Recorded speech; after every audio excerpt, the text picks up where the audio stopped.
Coming up on 644 now, welcome back to Get Up DC. What will the highways of the future look like? Billions of dollars from the infrastructure bill will be aimed at getting more electric cars on the road. But how do we make the transition from gas stations to charging stations? As Matt Gregory explains, Dominion Energy and other power companies have a plan to prepare the electric highways. 10 years ago, the revolution started. I started with electric in 2012. And that was a Nissan Leaf.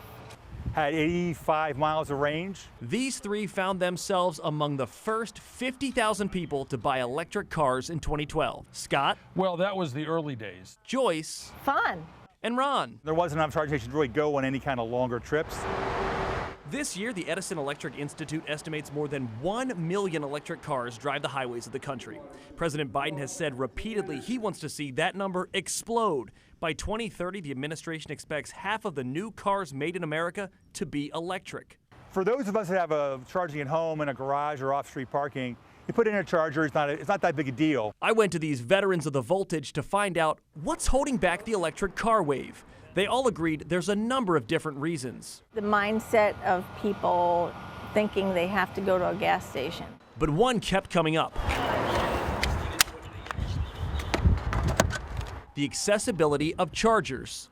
It's people that live in condos and apartments that have the biggest problem. Part of the responsibility of that electric future falls on the power companies like Dominion Energy. The grid is ready to handle our customer demand. Kate Staples is the manager of electrification at Dominion. She's one of the key players in navigating the role that the utility will play in the electric vehicle future. So it's important for us to talk to our peer utilities to make sure that folks have range confidence, that they feel like they can drive an electric vehicle on vacation crossing service territories. Earlier this year, Dominion and several other utility companies formed the Electric Highway Coalition. And one of the primary goals of the EHC is to build a system of electric car chargers that span from DC to Texas seamlessly. We look at a lot of maps. We look at adoption forecasts for electric transportation, and we talk with our communities. It's how the companies feel they can best meet the charging needs of the next decade, so more people can join Scott, Joyce, and Ron on the electric highways. And that's going to be exciting to see all that,